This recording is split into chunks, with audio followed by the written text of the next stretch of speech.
2023년 8월 31일 어젯밤 11시부터 안양에 있는 다니엘 기도센터에서 워킹 힐캠 철야가 있었습니다. 낮 동안 준비물을 챙기고 밤에 저녁 금식을 하고 힐캠에 참여할 준비를 하였습니다. 그런데 배우자가 지금까지 무릎신학교에 활동을 해오던 것을 그렇게 반대하지 않았었는데 밤에 나가서 그렇게 철야를 한다는 것에 대한 이해를 하지 못하였고 상황을 설명을 하였음에도 반대를 하였습니다. 그래서 저는 배우자의 의견을 존중하여서 현장 힐캠에는 참여하지 않았습니다. 간절한 마음은 더욱 높았고 11시쯤 이제 실시간이 열려서 유튜브 실시간으로 워킹 힐캠에 참여하였습니다. 방송에 송출되는 것에 따라서 워킹을 하고 그리고 현장에 참여했던 5팀들이 세팅을 하는 중에 저도 골방에서 힐캠을 할 준비를 하였습니다. 팀이 준비를 하는 동안 저는 서 있으면서 제 몸이 마음대로 사방으로 움직였고 트림과 그리고 가래침이 바닥으로 흘러내렸습니다. 1팀의 목사님의 축사가 선포되어질 때 저는 뒤로 던져졌고 그 순간 제 몸은 마비와 온갖 소리와 들썩임과 그리고 배가 아파오면서 가스가 쉴 새 없이 너무나 큰 소리로 나왔습니다. 조금 잠잠해지면 다시 풍선처럼 배가 부풀어 올라서 가스로 이어지고 목사님의 선포가 이어질 때마다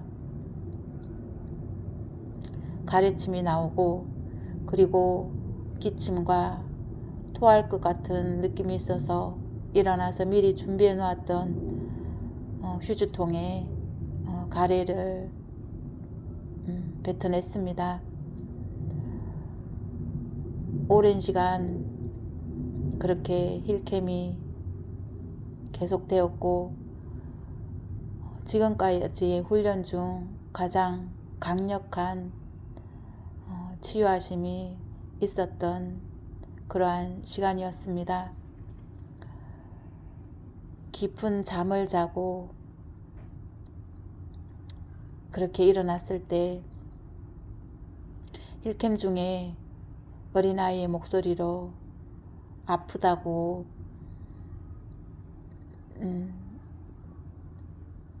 엄마한테 자기를 봐달라고 아프다고 하는 듯한 그런 느낌의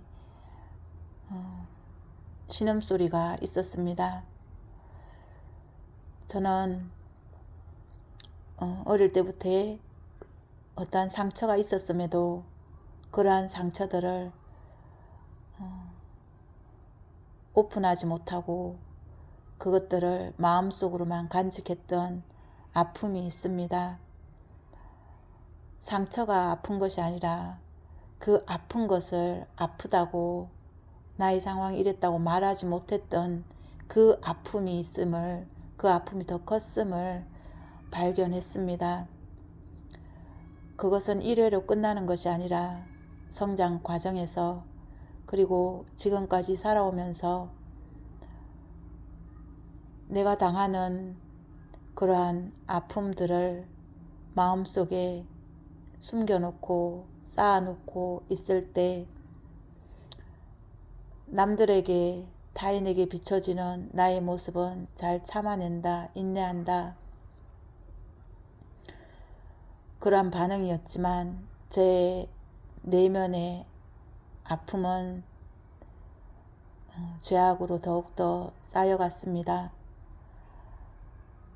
남에게 싫은 소리를 하지 않기 위해서 내가 참고, 그 싫은 소리를 하지 않기 위해서 착한 아이 증후군과 같은 착한 며느리 증후군으로 그렇게 저는 자리매김을 하였고, 제 안에 있는 그 죄악들은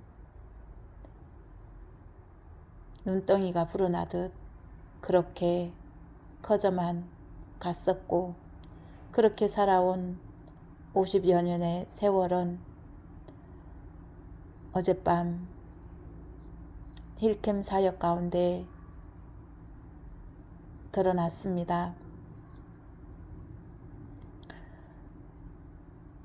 강력한 성령 하나님의 치유하심으로 나를 만져주신 주님 감사합니다.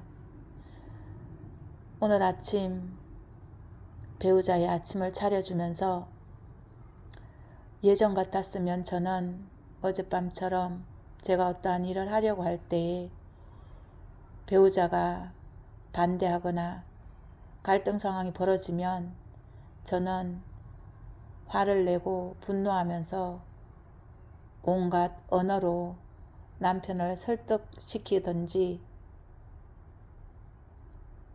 아니면 며칠간 그 갈등의 기운이 계속되고 했었습니다.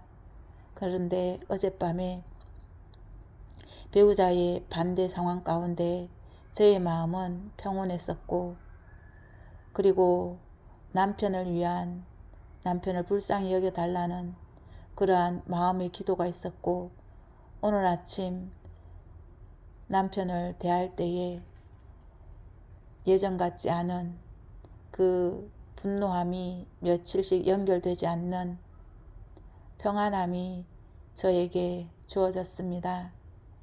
그래서 남편한테 잘 잤냐고 인사하고 평상시와 같은 언어와 표정으로 배우자를 대할 수가 있었습니다. 주님, 마음 가운데 평안함을 주시는 주님 감사합니다. 배우자가 지금은 찬성하는 부분도 있고 반대하는 부분도 있지만 로얄 패밀리를 만들어가기 위해 그 가족 구성원으로 서기 위해 제가 감당해야 할 몫임을 다시 한번 깨닫게 됩니다. 주님, 지치지 않고 표대를 향하여서 로얄 패밀리를 이루어가기 위하여서 제가 더욱 다져지고 견고해져야 함을 깨닫습니다. 저를 혼자 두지 않으실 주님을 신뢰함으로 이 일을 감당해 갈 것을 주님 앞에 고백합니다. 오늘 이 시간까지 이 자리에 있게 하시고 더욱 강력하게 치유해 주시고 나를 다듬어 가시는 주님 감사합니다. 예수님의 이름으로 기도합니다. 아멘.